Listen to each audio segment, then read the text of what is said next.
Hey everybody, welcome back to Tech Odyssey. So today I'm here to take a look at the Alcatel Joy Tab 2. This is the successor to last year's Joy Tab. I had an opportunity to review that one as well.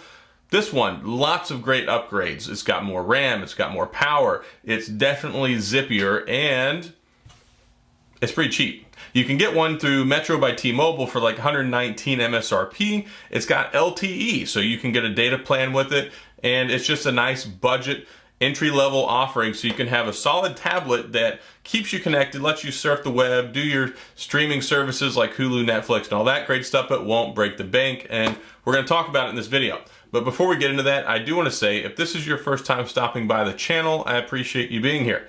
If you enjoyed the video, please hit the like and the subscribe button, and the little notification bell if you want updates when new videos come out. Now, let's see how much joy there is in the Joy Tab 2.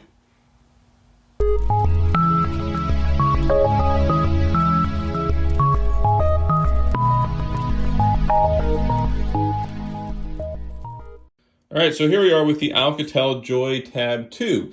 I got a chance to review and check out the original Joy Tab last year, so they sent this one out to me again to check it out this go around. Their LTE tablet, 4G LTE, it's got an 8-inch LCD vibrant display on it, IPS panel, so it should have good viewing angles. 32 gigabytes of internal storage, but of course only about 24 gigs are left after Android 10 and all that stuff's on here. Amplified sound, so hopefully it's got a good sound experience. Like I said, LTE, pop your SIM card in there, works with Metro by T-Mobile or T-Mobile. Long-lasting battery, 4,080 milliamps. It's rated for about 8.5 hours of mixed use, and it's got a quad-core processor rated at 2 gigahertz. So there we go. Resolution 1280 by 800 there, so not quite 1080p. Let's go ahead and take this off. It does have two cameras on it, so you got a front-facing camera and a rear camera, 5 megapixels apiece. And voila, here we are with the Joy Tab 2. Tells you some of the things down here. It's funny that it mentions like the menu, the home, and the back button because it's Android 10. It's going to have swipe gestures, but if you choose, you can do that. Volume up and down, power button, 5 megapixel front-facing camera there. Take the plastic off. So it's got a decently textured back on here. You can hear that a little bit. 5 megapixel camera there as well. It's definitely not grippy at all, so I wouldn't be putting this on anything and hoping that it doesn't slide because it can definitely do that. Power button over here. Speaker setup down on the bottom. Only one speaker, of course. And then it charges USB-C on the top here. IR blaster built in, looks like. Headphone jack, that's a bonus. Some people really care about that.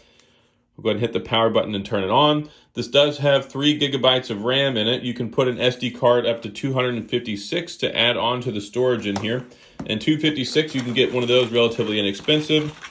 What else is in the box?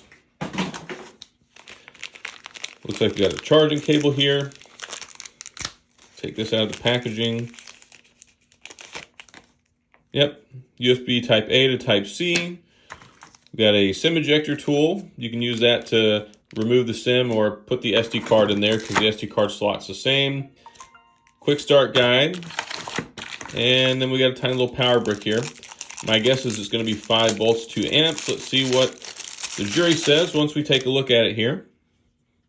It's always in the tiny print on the side. What do you know, 5 volts, 2 amps. So you get some basic quick charge there. Shouldn't take too terribly long. And just so we can have a look at this real quick, we'll go ahead and pop that SIM card tray out wherever it's at. Let's find it. Looks like it's over here.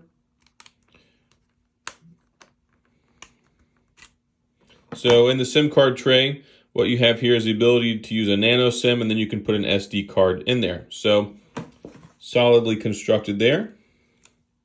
Makes life easy if you want a relatively inexpensive LTE tablet experience so you can watch some videos, play some basic games, and do some social media on the go. Hi there. All right, so now I just have to get this set up, and we'll come back and look at the rest of this later once I do that. And here we are with the Joy Tab 2. I've actually been really impressed with how well this tablet works. I wasn't really expecting a whole lot, and I'm just going to be honest with you here. I tested out the Joy Tab this last year, and yeah, when it starts up, it loads all the notifications, and if you're just using some social media or watching a video, it's fine, but it only had 2 gigabytes of RAM, so it could get real choppy real fast, and there wasn't a whole lot you could do with it. So when they reached out to me and said, hey, you want to test out the Joy Tab 2? I said, okay. Just because I like to test out budget stuff so I can give people a good idea of how well they actually work. And the Joy Tab 2 actually brought me some joy because it really exceeded my expectations. And you know, they've got the saying, if your expectations are low, you can't be disappointed. Sure, that's true, but I think objectively that this is pretty decent, especially for people looking to pick one up. And this works with Metro by T-Mobile. I think it works with T-Mobile as well if you have an LTE data card, which is fine. But primarily this is for Metro by T-Mobile customers. And a lot of times you go in and they're like, here, you can get this cheap tablet. You can get it for free. You can get it for $100, or if you add a line, we'll give it to you. You know, stuff like that, different specials. And this one works way better than the original one. So I was able to play Boom Beach on here. The browser, the multitasking, the switching back and forth between like Instagram or if I want to play Among Us on here, which is not a very demanding game. Just using the Wi-Fi on here, I don't have an LTE card for it, so I can't tell you how good the LTE experience is, but it should be fine.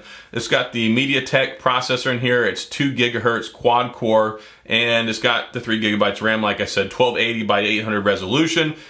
It's not full HD+, it's just regular HD+, and I think that that's perfectly fine on here. Now, there's no fingerprint sensor, there's no facial recognition, none of that stuff. But I can say that it has a really smooth experience for being a very low-end budget tablet that's low introductory price, so it's not harmful or hateful on your wallet, and then at the same point in time, it's not a bad experience if you're using it. So if you just want a cheap tablet that you can get for your kids, or if you just want something that's got LTE, and that's the big thing here, LTE. The price point is reflected in the LTE, the ability to use this on a SIM card as opposed to just Wi-Fi. So if you want something that you can take on the road with you, if you're a truck driver, if you travel around a lot, it's not something that's going to be business or productivity oriented. It's just something to keep you connected so that you can surf the internet, you can do your social media, you can do some light gaming. I stress the light, and you can play stuff like Boom Beach, Alto's Odyssey, some very low threshold requirement stuff that's probably been out for a while. You're certainly not going to be playing any Fortnite on here.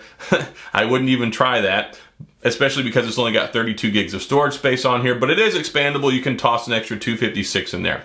Doesn't have the greatest cameras in the world, but it doesn't need to be. This is just a straight up budget tablet. It's really geared towards just having the ability to pop up a tablet and not have to use your phone, or when you get home, you can keep it next to the bed and you can surf, you know, your Disney Plus on here, or your Hulu, or your Amazon Prime, and I think it does those things really well. Again, I was using this last night, I was setting it up, testing some things out on it. It was much snappier, much more zippy, and this is very much an upgrade and an improvement over last year's Joy Tab. Like I said, I was a little hesitant at first just because the Joy Tab, it was very much a budget tablet, and that's fine. I mean, you're not going to be paying a ton of money for it, but it didn't give me high hopes for this one being a much more enjoyable budget tablet, and I gotta say that it is. You don't have to worry about it. It's very inexpensive. It's not something you're gonna find a lot of aftermarket cases and accessories and things like that for, but it's built well. It's got the Asahi glass on it. It's got this nice, slightly textured back on it, but it looks nice cosmetically. It's got the big bezels on it. You can do some basic Zoom calls and Duo and stuff like that. It's just something that's a nice accessory, complimentary tablet that you have that's not going to cost you a lot of money, not going to break the bank, and it should give you a reasonably good experience for most things that you want to do on it. And I think that they did a good job with that. So I'll give them a thumbs up on this. If you're looking to get one of these, if they've got some specials where you can get it for free, or if you've got a nice upgrade, or if you can get it at Metro by T-Mobile and don't pay a bunch of money for it, I think that you're probably going to be happy with it. It's not a $1,000 tablet. This is definitely not anything that's going to compete with a Samsung or an iPad or any of that stuff, but it doesn't have to. This is not trying to hold itself out there to be this amazing tablet that you can unlock the world with. It's just very tailored towards the budget audience to give you a really good experience for the money that you're paying for it. So I think the value on return is there, and I think that if you pick one up, if your expectations are that you're going to get something that's not going to be on iPad level or not going to be on the Samsung tablet level in regards to performance, but it'll let you watch your shows, check your email, send some messages, and browse the internet and have a 4,000 milliamp battery, which should be perfectly fine, then yeah, I think you'll be happy with this, and I think that's what's important at the end of the day. It'll do what you need it to for the price, and you'll be happy with it. And that's my assessment of the Joy Tab 2. It will give you joy for the price. And that's pretty much all I got. I mean, there's not a whole lot to it, very straightforward, but at the same time, I think Alcatel did a really good job with this. They're very good at making budget, entry-level tier products that work well and don't cost you a ton of money, and this is very reflective of that strategy of theirs in giving you something that just works, that won't break the bank, and will bring you joy. So that's all I've got. If you have any questions or comments, please feel free to leave them down in the comments section. I'll get back with you. If you enjoyed the video, please hit the like and the subscribe button and the little notification bell if you want updates when new videos come out. And as always, thanks for being here. I appreciate you watching, and I'll see you guys next time.